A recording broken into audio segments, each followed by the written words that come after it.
Olá, seja muito bem-vindo a mais um vídeo aqui no nosso canal.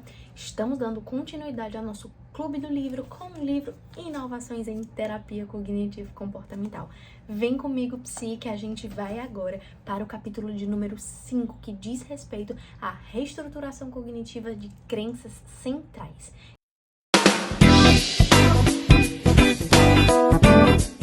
E para isso, vamos fazer uma retrospectiva do que a gente já aprendeu. Nós entendemos que pensamentos automáticos são extremamente importantes no nosso dia a dia e simplesmente surgem na nossa mente frente a todas as situações nas quais a gente vive. E no capítulo anterior, a gente aprendeu como que nós vamos reestruturar pensamentos automáticos disfuncionais, distorcidos. E aí a gente aprendeu também o poder da lente, a forma que nós enxergamos a realidade. Então, se você ainda não viu, corre lá que a gente vai ter um super conteúdo agora sobre crenças. Imagina só, depois que você trabalhou com o teu paciente, os pensamentos automáticos disfuncionais, que você trabalhou com ele ali, todas as distorções cognitivas, e percebe que ele está conseguindo lidar com o aqui e agora, de uma forma bacana, que de fato ali ele chegou para ti para solucionar um problema atual da vida dele e que ele conseguiu ali fazer uma reestruturação cognitiva daquela situação, daquele pensamento disfuncional, mas existem outras coisas como crenças centrais que ele também tem sentido e que você enquanto terapeuta vai ajudá-lo a solucionar, a realmente criar e conseguir ajudá-lo a identificação dessas crenças centrais e de fato a modificação delas, tá? Então, algo muito importante é nós conseguirmos identificar quais são essas crenças centrais do paciente. E como eu falei para vocês já em outros vídeos, é muito mais fácil a gente entrar em contato logo com os pensamentos. E é a partir dos pensamentos que a gente vai, de fato, chegar até as crenças centrais. Alguns pontos podem ser, assim, indicativos de que você está quase chegando à crença central.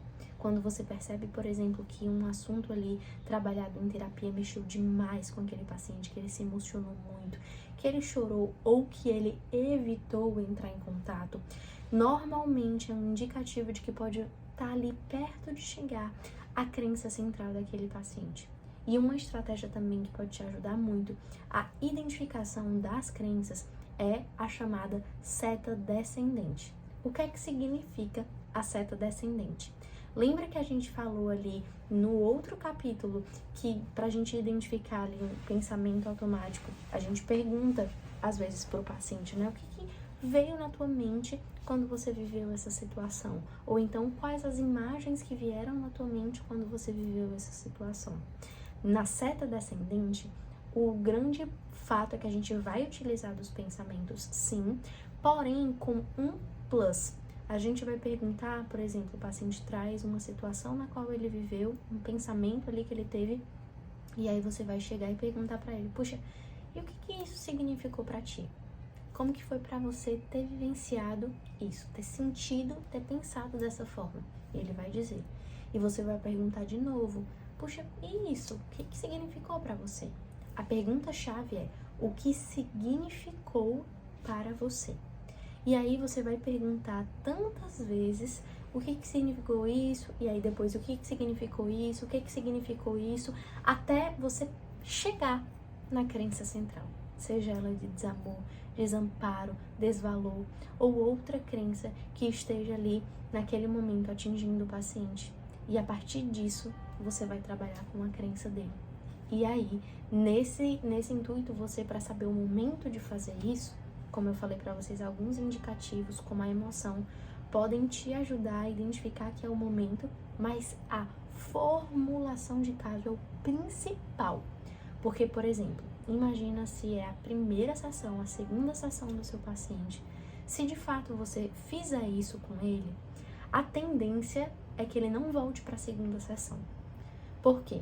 Quando a gente trabalha com crenças, nós precisamos ter a relação terapêutica bem estabelecida. Imagina, aquele paciente, ele tá ali depositando nas tuas mãos o que é de mais precioso na vida dele, que é realmente os sentimentos dele, o que ele pensa, o que ele sente, a história de vida dele.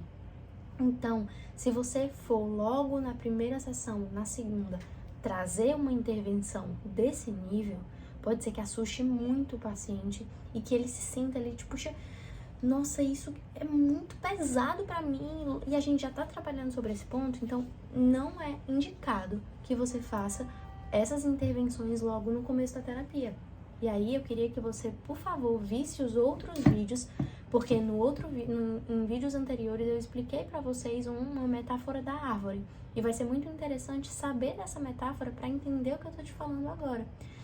O que tá mais acessível são as folhinhas, né? Então, os pensamentos automáticos. Pelo fato de estar mais acessível, são coisas que atualmente eu já entro em contato com mais facilidade. Então, ali eu vou conseguir trabalhar como terapeuta com uma facilidade um pouco maior. Já as crenças, elas estão enraizadas com a gente. E por vezes não são coisas que a gente entra em contato todos os dias. Não são coisas que a gente pensa sobre isso em muitos dias. Então, trabalhar isso com o paciente exige o momento certo, exige a forma certa.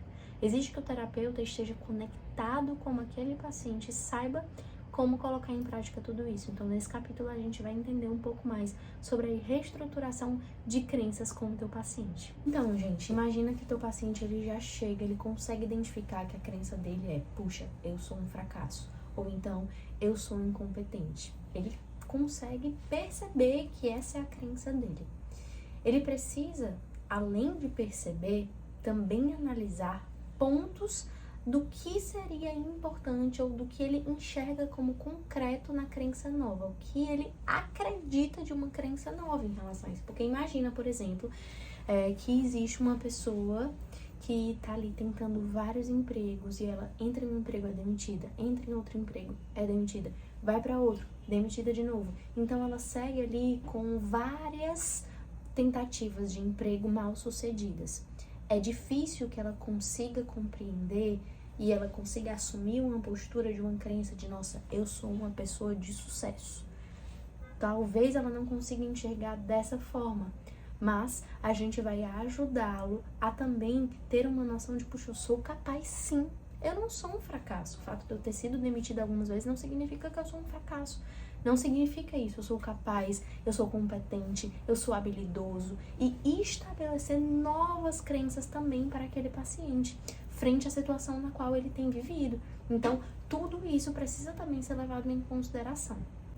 Então, no momento em que uma pessoa ela tá com uma crença de, puxa, eu sou incapaz, e ela tá caminhando ali para uma crença de, puxa, eu sou capaz, algo que pode ajudar bastante é focar nos fatos que comprovam que, de fato, ela consegue se sentir capaz em muitos momentos. Por exemplo, trazer situações em que ela se viu capaz, trazer movimentos ali, até ajudá-la a colocar em prática algumas situações novas em que ela se sinta capaz. Então, trazer dados positivos ali para reforçar essa mudança de crença também é muito importante.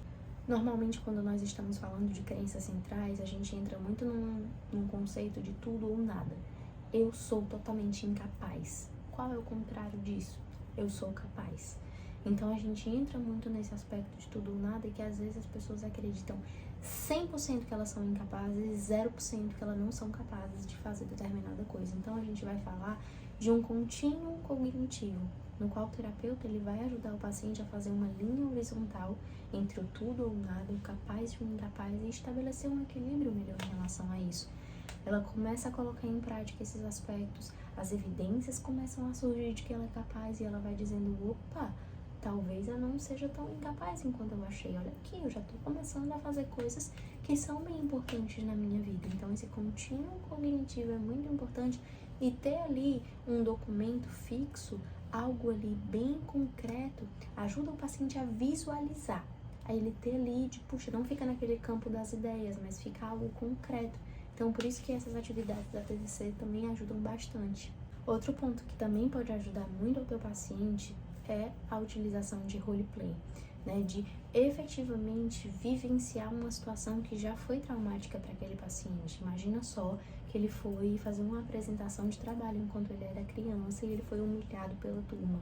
Talvez ali, naquele momento, tenha sido um pontapé para iniciar uma crença dele ali de que ele não era capaz, por exemplo. E imagina só você vivenciar junto com o teu terapeuta um roleplay frente a uma situação similar a essa, na qual o resultado é totalmente diferente do primeiro. Então, de fato, ter novas experiências, assim, com o objetivo de desconstruir uma crença que estava muito enraizada, também pode ajudar muito o teu paciente. Outro ponto também muito importante nesse aspecto de crenças é levar nas vantagens e nas desvantagens de agir de uma outra forma, por exemplo. Focar nas vantagens que é essa modificação da crença, essa modificação do comportamento disfuncional. Então, é muito importante, imagina só, porque às vezes também o paciente ele foca muito nas desvantagens, né? Então, a gente ajudá-lo, encorajá-lo a agir de uma nova forma também pode ajudá-lo bastante nesse sentido. Outro aspecto fundamental para a modificação de crenças disfuncionais realmente é trabalhar com os valores.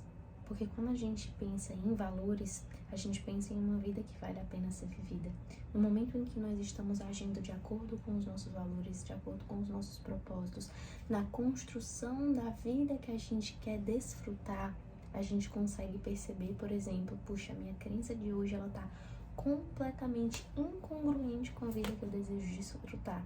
Quais os fatos comportamentais que eu posso começar a colocar em prática para realmente vivenciar a vida que eu desejo? Então, trabalhar com valores é muito importante quando a gente fala no trabalho com crenças com os nossos pacientes, tá? Então, gente, falar sobre crenças é falar sobre um ponto extremamente sensível sobre o teu paciente. Então, o momento precisa ser avaliado, a conceitualização de caso precisa ser bem feita, as tuas intervenções precisam estar muito pautadas naquilo que você deseja atingir com o teu paciente e trabalhar sobre valores também é fundamental nesse processo. Espero que tu tenhas gostado desse vídeo, conta comigo e vamos juntos até a próxima, tá bom? Um beijo bem grande.